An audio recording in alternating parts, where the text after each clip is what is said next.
تذكر يوما كنت تعانق دمعة الفكر تناجي الله في صبر وترجو رحمة.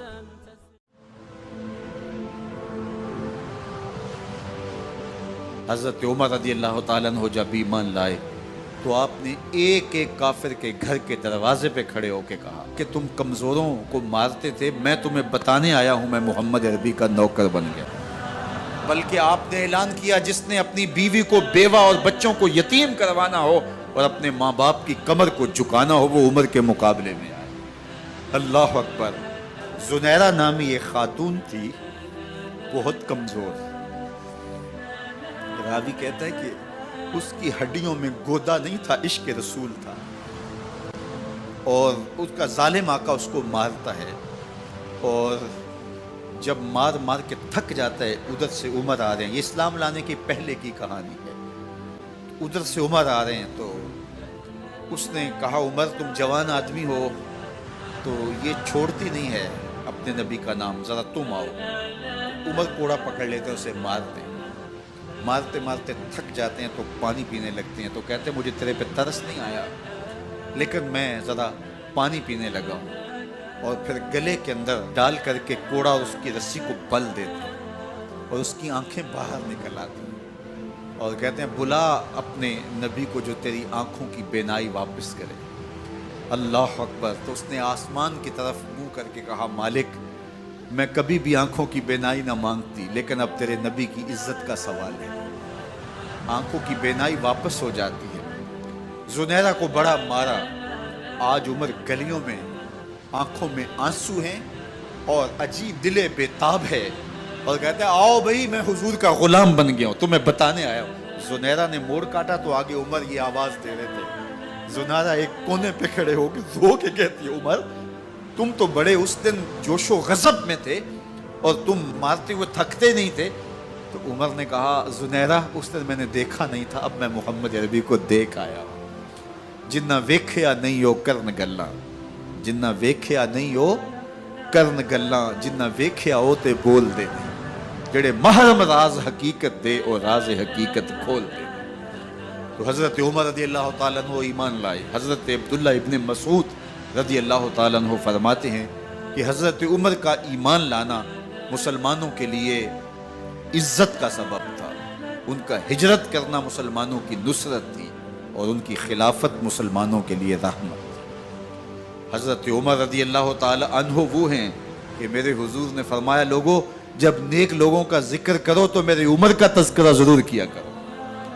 میرا عمر وہ ہے کہ جب وہ ایک سمت سے آ رہا ہو، ایک گلی اور بازار سے آ رہا ہو تو شیطان بھی آ رہا ہو، عمر کو دیکھ کے راستہ تبدیل کر لیتا ہے۔ حضرت عمر رضی اللہ تعالی عنہ کی طبیعت کے اندر جو جاہ و جلال تھا، طبیعت کے اندر جو سختی تھی، وہ اسلام کے اندر آ کر بھی قائم رہی، اور آپ نے وہی سختی، وہی جاہ و جلال جو پہلے مسلمانوں کے خلاف تھا، اب کفار کے خلاف، منافقین کے خلاف حضرت عمر کی طبیعت کے اندر وہ جوش و خروش بدستور موجود ہے۔ لیکن جس دن آپ خلیفہ بنے تو اس دن آپ نے ممبر پہ چڑھ کے جو خطبہ دیا اس میں کہا لوگوں میں سخت اس لیے تھا کہ رسول اللہ نرم تھے، پھر میں سخت اس لیے تھا کہ حضرت ابو بکر صدیق نرم تھے، اب میں تخت خلافت پہ بیٹھا ہوں، اب میری سختی جو ہے وہ نرمی میں تبدیل ہو گئی، صرف فاسقوں، فاجروں اور باغیوں کے لیے میں سخت ہوں، باقی تمہارے لیے نرم ہوں۔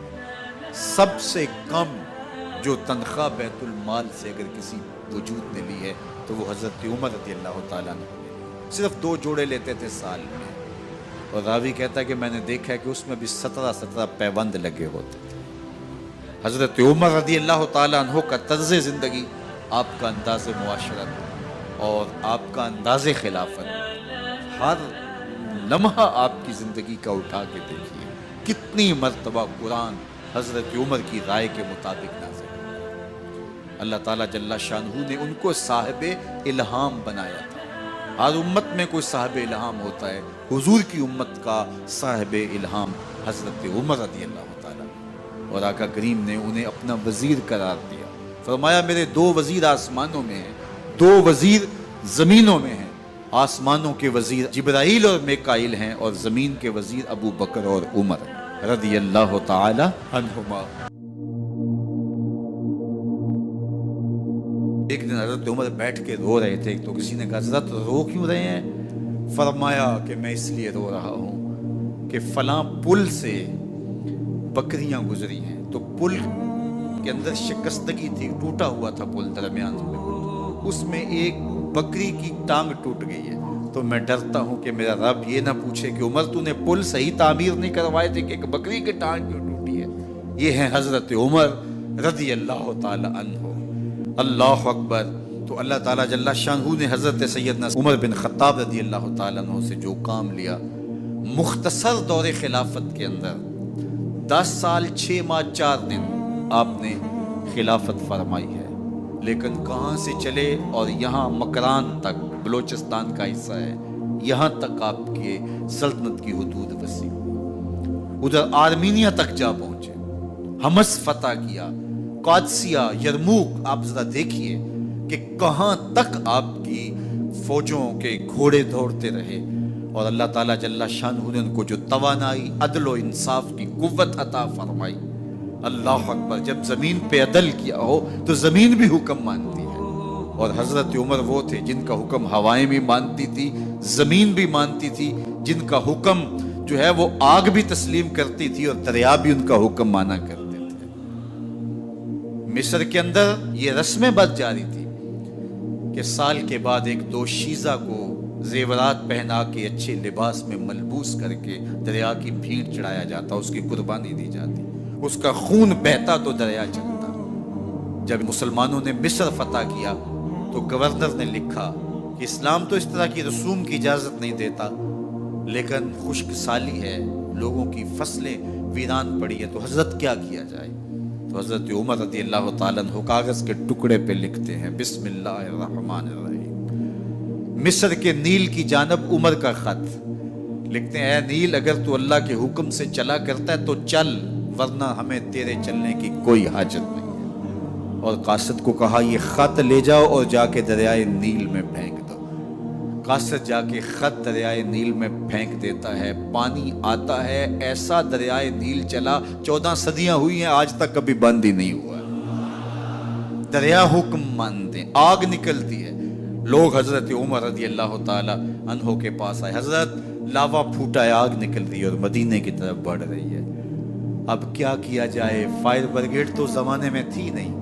عمر نے اپنی قمیض اتاری، جس قمیض پہ 17 پیوند لگے ہوئے تھے چمڑے کے، کہا یہ قمیض لے جاؤ، جدھر آگ بڑھ رہی ہے آگے ڈھالنا، آگ پیچھے بھاگ جائے گی۔ زلزلہ آتا ہے تو زمین پہ درہ مارتے ہیں، زمین رک جا، کیا عمر نے تیری چھاتی پہ عدل نہیں کیا ہے؟ تو یہ عمر ہیں رضی اللہ تعالی عنہ کہ جن کے انصاف کی وجہ سے، جن کے عدل کی وجہ سے اللہ تعالیٰ کی رحمات، اس کی برکات کا نزول ہوتا تھا، اور اللہ تعالیٰ نے مسلمانوں کو وہ آبرو مند حکومت دی۔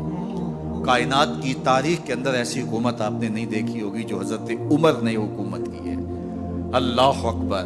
فرمایا فرات کے کنارے پہ ایک کتا بھی پیاسا مر گیا تو اس کا حساب بھی عمر سے ہوگا۔ باہر سے سفیر آتا ہے اور آ کے پوچھتا ہے کہ میں امیر المومنین کے، مسلمانوں کے حکمران کے محل میں جانا ہے، تو مسکرا کے کہتے ہیں ہمارے امیر کا تو کوئی محل نہیں ہے۔ کہا کہاں ہے تمہارا امیر؟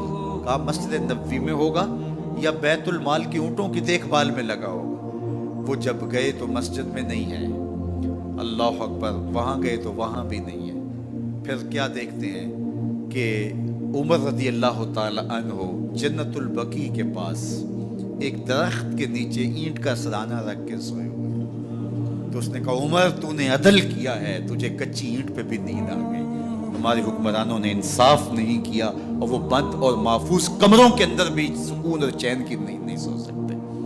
حضرت سیدنا عمر رضی اللہ تعالیٰ عنہ نے اس طرح ان امور سلطنت نبھائے۔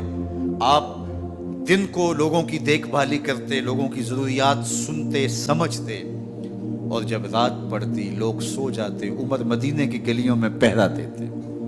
کائنات نے کوئی ایسا بھی حکمران دیکھا ہوگا؟ اللہ اکبر۔ وہ مجاہد جو مختلف محاذات پہ گئے ہوئے ہوتے، ان کے گھروں کی دیکھ بھالی کرتے، ان کی ضروریات کا خیال رکھتے، ان کی آبرو کا پہرا دیتے۔ راتوں کی تنہائیوں کے اندر حضرت عمر اٹھتے اور جا کے گشت کرتے، چکر لگاتے، دیکھتے کوئی آنکھ پر نم نہ ہو، مفلسی کا کسی گھر میں ماتم نہ ہو۔